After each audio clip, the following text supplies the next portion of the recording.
friends, Miss Bickel here with your 10th and final acting lesson. Today we're talking all about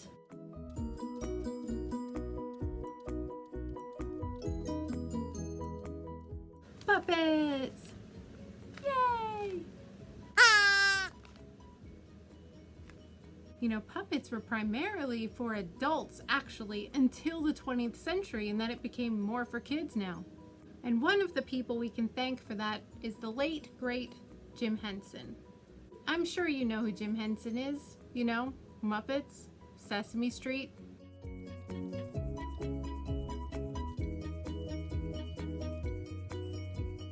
He started the early works of the Muppets way before they were called the Muppets in 1955.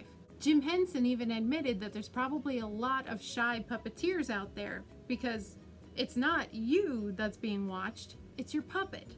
Often we use puppetry when you want a puppet to tell the story that a human can't really.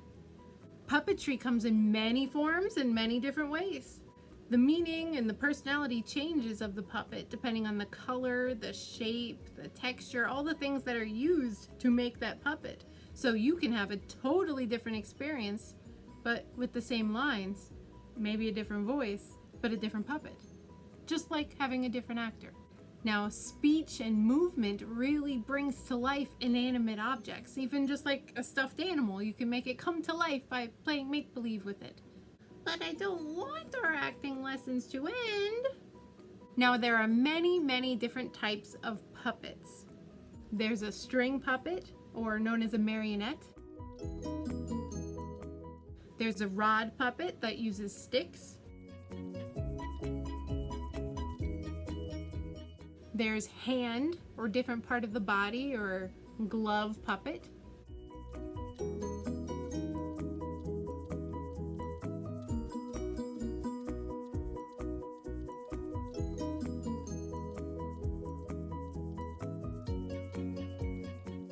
And there are many, many more, like a finger puppet, mask, shadow, which you can use cutouts or even use your hands for the shadows, giant puppet, body and foot puppet, objects, and even animatronics, but there are so many more. Now there's a difference between puppetry and ventriloquism. It's more so the trick of not moving your lips.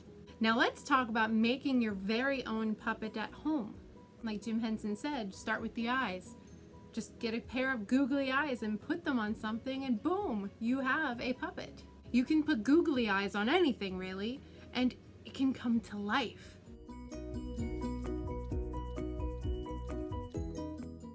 You could try even getting a couple popsicle sticks and drawing something on a piece of paper and gluing it to the popsicle sticks, so that way you can have your own puppet theater with those sticks.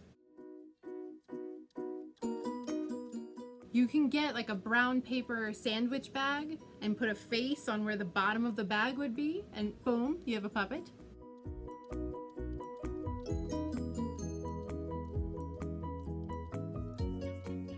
A sock puppet is a popular one. Now, instead of filling it with something, put your arm through it and then decorate the top and make it however you want.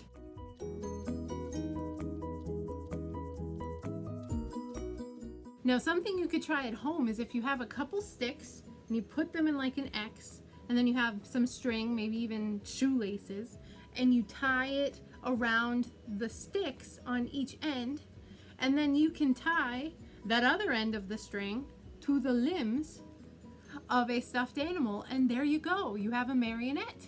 Now let's talk about creating a character for your puppet.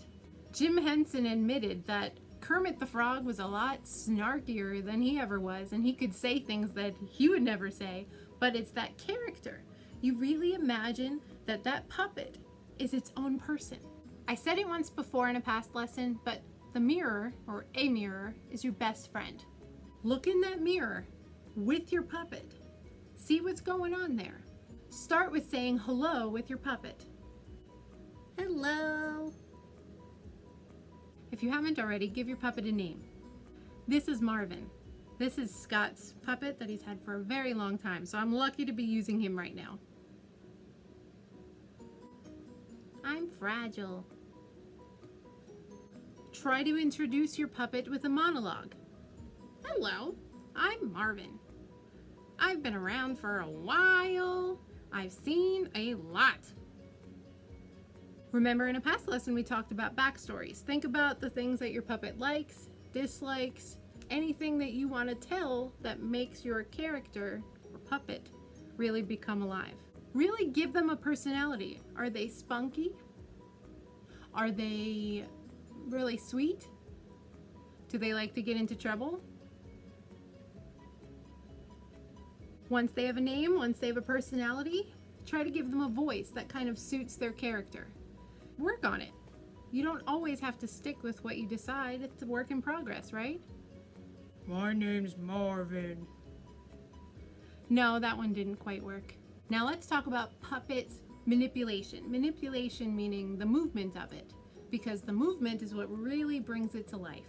Make sure you keep your puppet living and breathing and listening. Make sure you're always watching the puppet. You don't want to make yourself the center of attention. You want to make sure you also can see if anything doesn't look quite right with your puppet so you can fix them. And they're there to watch the puppet, not you. Really put all of your energy into creating a character for your friend here. Now let's go back all the way to when I taught about dip. Dip is when we have diction, inflection, projection to really be heard and actually act well on stage. I know, it's that simple. Just diction, inflection, projection. Okay. Diction with puppets is actually a little tricky. Speak clearly. So with moving the mouth of a puppet, that's the big thing. You want to make sure that it looks like the puppet is speaking and not so much you. So I'm going to use my hand for this one, so if you don't mind. If you have a strong consonant, you want to make sure that it is expressed clearly with your hand and you almost overemphasize it. Like if I said speak, notice how my mouth moves. Speak. Or if I said clearly, my mouth moved after the Speak clearly. When you do a hand puppet, you want to make sure that when you speak, it lines up properly. When I speak, it lines up properly. Make sure you can match up your hand with what you are saying. Now, often though with puppets, you only want the bottom to move, the thumb. It depends on the puppet, but sometimes you want to have the whole head get involved because they're so excited. So you imagine bouncing a ball. Imagine throwing it, and that's how they can speak. But you really want to focus on the bottom jaw, because when I speak, yeah, this moves because it's my lips. But this is what actually moves when I'm talking. Nya, nya, nya, nya. Sometimes, if you're lucky with a puppet, the newer ones will have a ball in the head. This guy doesn't. Sorry. If that's the case, it makes it easier to just move the thumb. But if that's not the case, cross your middle finger over one of your other fingers to really be able to just move the thumb. Really thrust your wrist as you speak. It'll make it a lot more believable. Make sure you maintain good eye contact with your audience. Don't stare. You want to make sure that it looks like the puppet is actually alive and looking and listening. Now, if I just had my hands comfortable like this, that doesn't look like he's looking at you at all. So you want to make sure your arm is actually perpendicular to the floor, so like a 90-degree angle, and make sure your wrist comes downward, but not too much. It's based on what's needed. Thankfully, I have this screen so I can see what he's doing, but often you have to make sure you don't lose eye contact with the puppet itself too, so you can fix any mistakes. Whenever you communicate, you always have eye contact, right? So when you speak, or so when you speak, you need to look at your audience. Like I said before, arm needs to be perpendicular, 90 degrees, wrist down, but you also need to make sure you're not like leaning on anything to make it easier. Yeah, you need to make sure you have those arm muscles ready, because it doesn't quite look, if I'm leaning, that he's standing. No, you need to make sure it looks like he has feet and he has legs and he is standing. And keep that height the same with any other puppets you may have in the room. Every movement you make needs to have a purpose. If you have a character that can't stay still, it makes sense that they move around a lot. This one's a bird, so it makes sense that his head keeps moving. Maybe he's hyper. But you don't want to have the same move for every single puppet, and you don't want to keep repeating those moves. Make sure you keep your wrist free so you can move the heads freely. Be okay with turning the head all the way around to where it looks like they're checking out the space. Don't keep them too stiff, or it looks like they're just a stuffed animal. I'm kidding, I'm kidding. I know you're both puppets. You're lovely and alive. When they walk, you want to make sure they kind of bounce. That's their legs walking around. Make it make sense. If they have to turn around, they don't just backtrack a lot. It's not just forward and back. You want to make sure they give them a chance to turn around and do what they need to do. But whenever you want your puppet to exit, yes, you're leaving again, the really good trick is to pretend that they're going down a ramp. Okay, so you're going to show them? Are you going to show them? Okay, so when you go down a ramp, you go down almost like steps. It looks more believable then. Or when they come back in. Do, do, do, do, do, do, do. And make sure they're at the height you want. And make sure the eye contact, everything.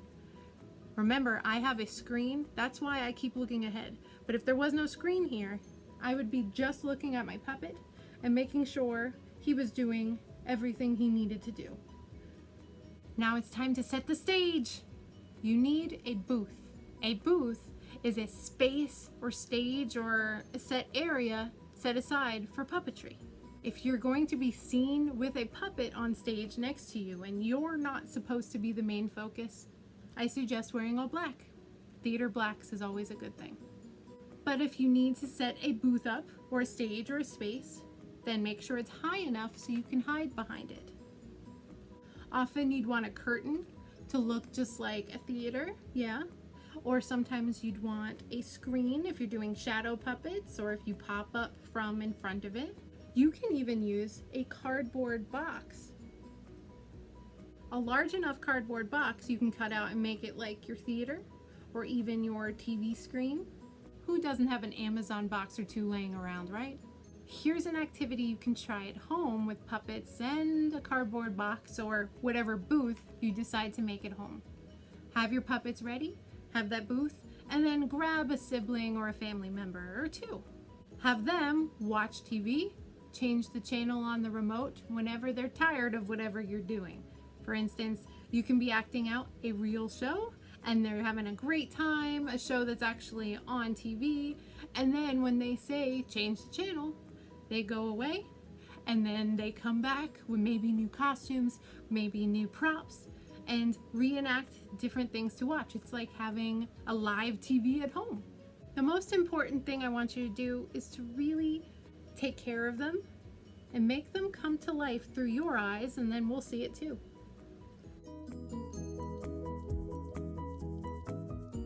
Have fun with these puppets, really.